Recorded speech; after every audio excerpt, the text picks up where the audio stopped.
Doctor Who's 2011 episode The God Complex and Legacy's 2019 episode Screw Endgame both feature some non-traditional representation of the Labyrinth and the Minotaur. In this video, we will be looking at how these representations bring out not only the original myth's connections with techne, or technology, but also female empowerment. First, let's take a brief look at some background information that is important for our understanding of both of these shows. We'll start with Doctor Who, since it was released first. There are three key characters which you need to know about. The first is the Doctor, a Time Lord who travels through time and space with his companions. His current companion is Amy Pond, whom he met on his very first day of his regeneration. The TARDIS crash landed in her backyard when she was 7 years old. The Doctor and 7-year-old Amy bonded, and at the end of their first episode together, he tells Amy to pack and meet him in the garden because he'll be right back. Unfortunately, Amy Pond must wait 12 years for the Doctor to return, and she forms her entire identity around waiting for him to return. She also became close with the neighbor boy, Rory Williams, and married him. He is the third person on your screen now. This dynamic colors the trio's relationship. Amy will always be the girl who waited for her magical savior, the Doctor to return, while Rory watched from the side. The CW show Legacies is both a spin-off and a sequel to two of their previous shows, The Vampire Diaries and The Originals. The two characters who will be the focus of the episode we're discussing today are Hope Michelson and Lizzie Saltzman. Hope is the daughter of one of the first vampires in the world. She is what is known as the Tribrid, a witch, werewolf, and eventual vampire. She, as the Tribrid, is the only one who can defeat the monster pit Malivore by sacrificing herself. With her in this episode is Lizzie Saltzman, the daughter of a vampire hunter and a witch.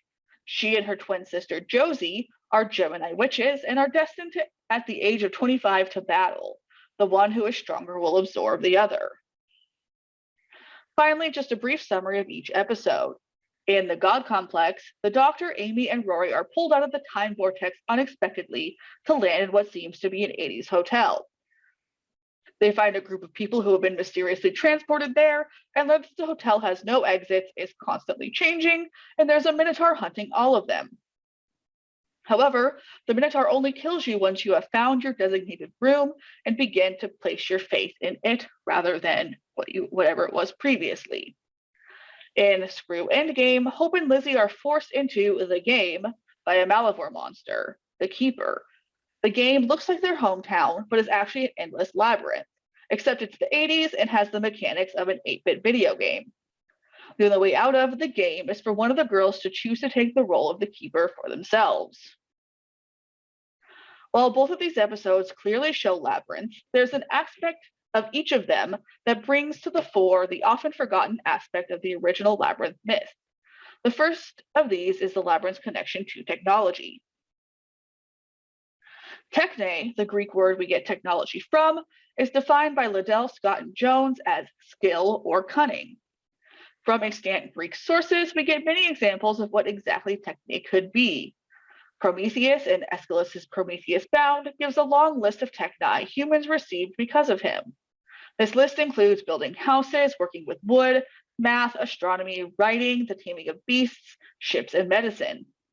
Cuomo, in her 2007 book, Technology and Culture in Greek and Roman Antiquity, uses philosophical and medical texts to draw out other aspects of technology, including the fact that it has to do with knowing how, not knowing that, and that the products of techne would not exist without specific, goal-directed intervention on a pre-existing nature.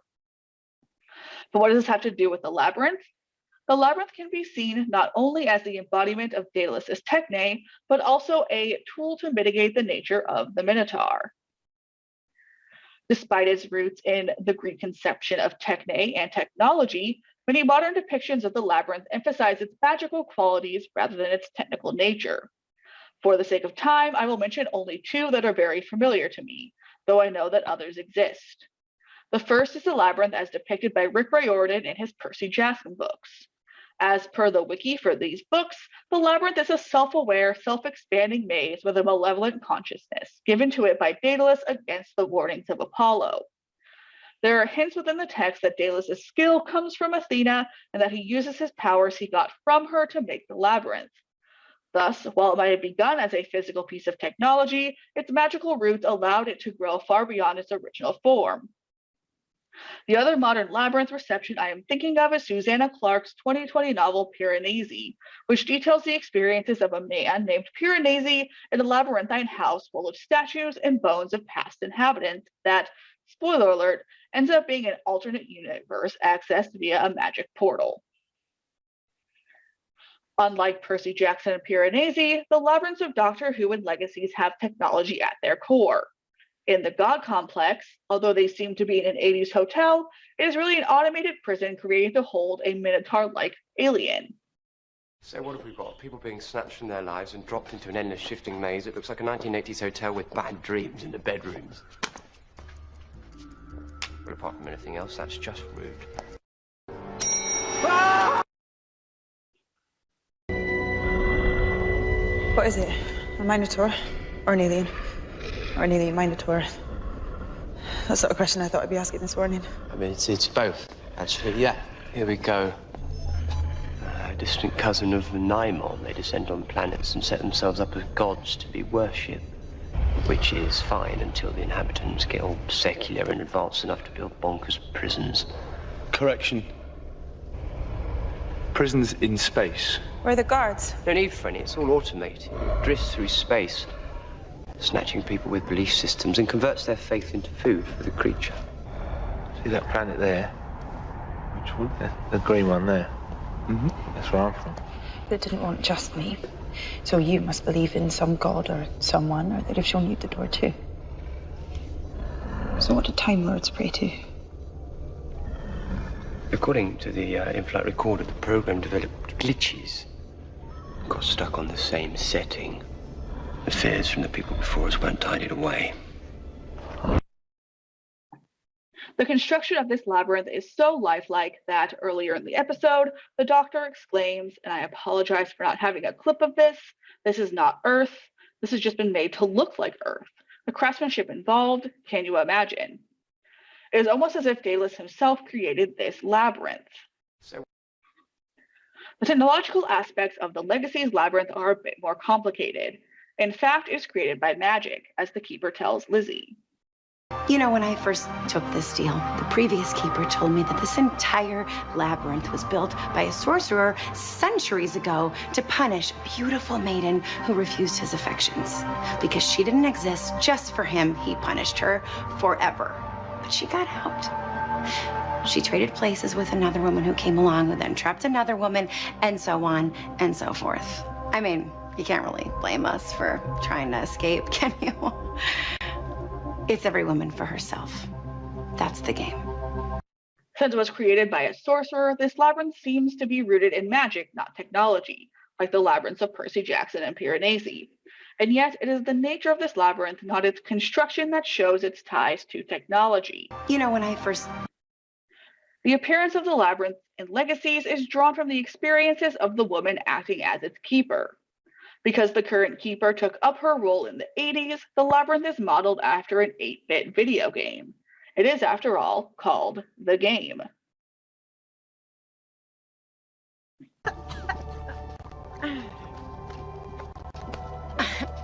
Who the hell are you? I'm the keeper?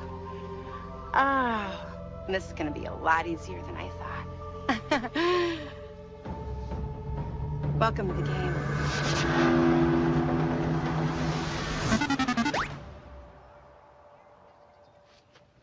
Well, that was anticlimactic. We have to get to the school to protect Landon. More like protect Josie from Landon by warning her she's about to have sex with a human-sized Muppet.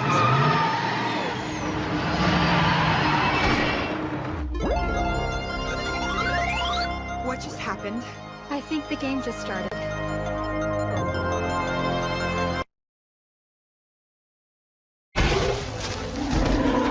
Run!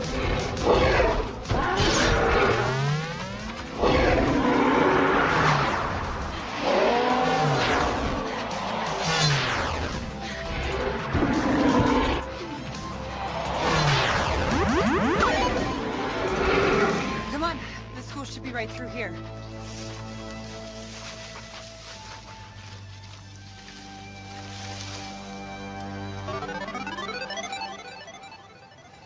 hey. Ready to take that deal yet? I'm ready to take this maze and shove it up Maze? your... Oh, no, this isn't a maze. It's a labyrinth. Know the difference? Do I look like a nerd?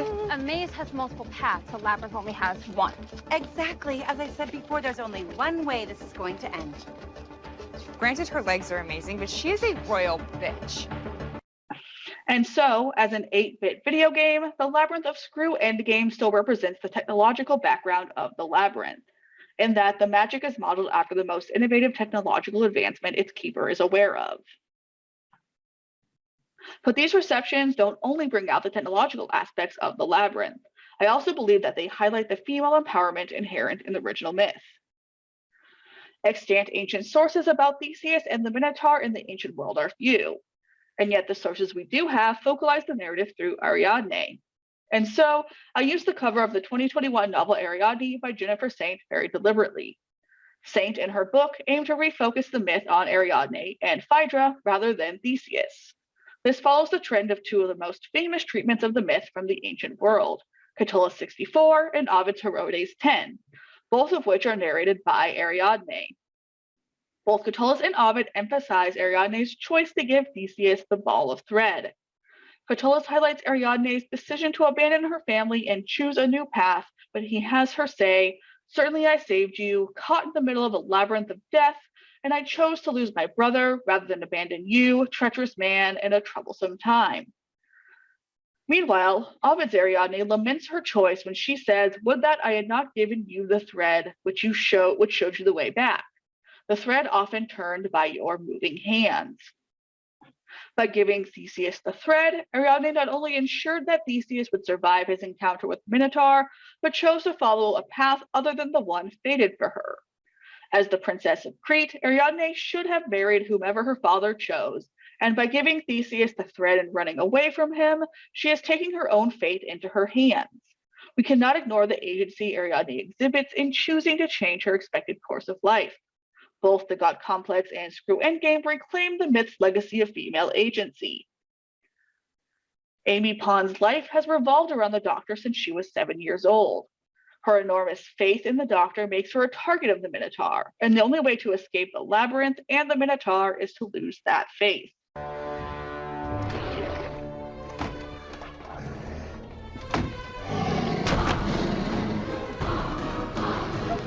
Doctor, it's happening. It's changing me. It's changing my thoughts. I can't save you from this. There's nothing I can do to stop this. What? I stole your childhood and now I've led you by the hand to your death. But the worst thing is I knew this would happen. This is what always happens.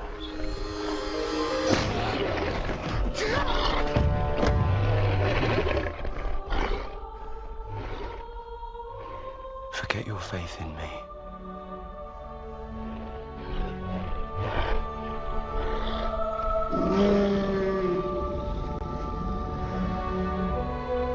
I took you with me because I was vain. Because I wanted to be adored. Look at you. A glorious Bond. The girl who waited for me.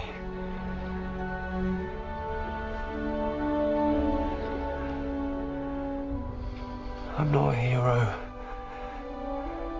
I really am just a madman in a box. And it's time we saw each other as we really are.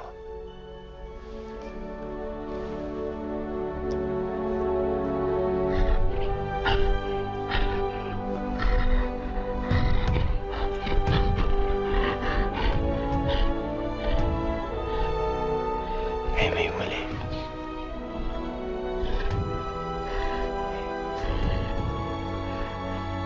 It's time to stop waiting.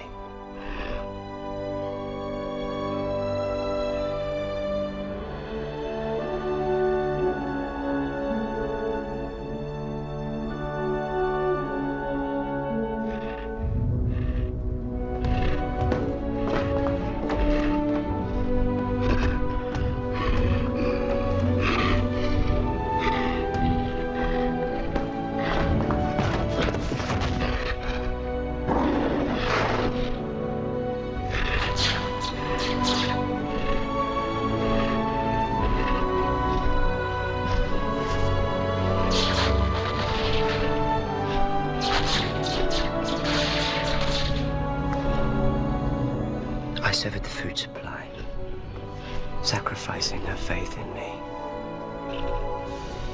Gave you the space to die.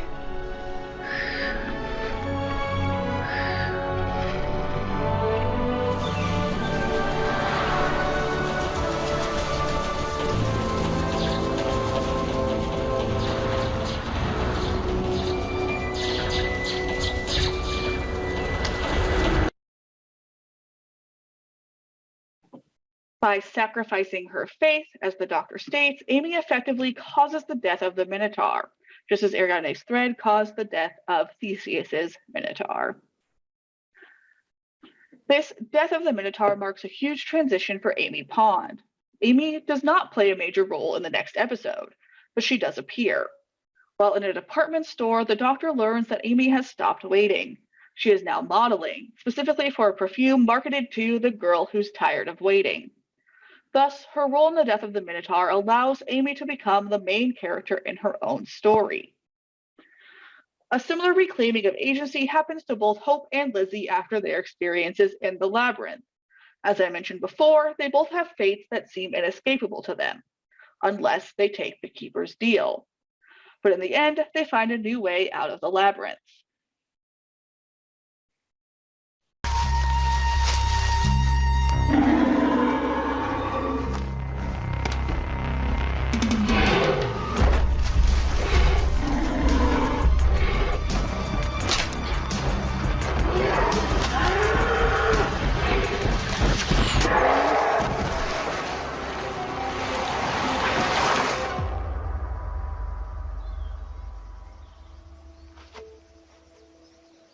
Where did you get that? Who's he? This is Frank. Thanks for your help. I thought you were taking the deal. I realized it would be perpetuating the patriarchy. There's always someone telling women they only exist for one reason. We even told it to ourselves. I am done playing that game.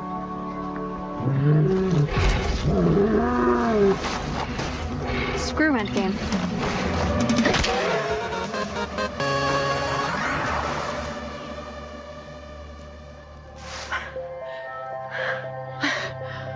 You found another way. You killed the Minotaur. Thank you. Not that you deserved it. And you definitely don't deserve this.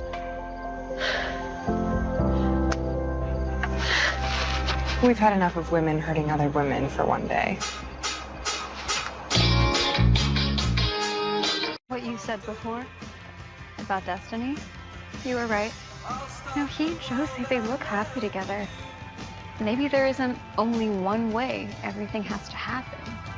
We don't exist for just one path. They prove the Keeper wrong not only by showing that the game is not every woman for herself, but also that instead of girl-on-girl violence, there is always another way out. In this case, it is the death of the Minotaur. And finally, as their conversation at the dance proves, their experience in the labyrinth and killing the Minotaur has taught them that just because they are fated to do something doesn't mean they can't try to change that. And so, just like Amy, Hope and Lizzie decide to screw Endgame and forge their own paths forward. And so, these two labyrinth receptions highlight an aspect of the myth that has been underexplored: the use of technology to regain control of one's life. Amy, Hope, and Lizzie, just like Ariadne before them, use the technology of the labyrinth to try and screw Endgame and change their destiny. Thank you.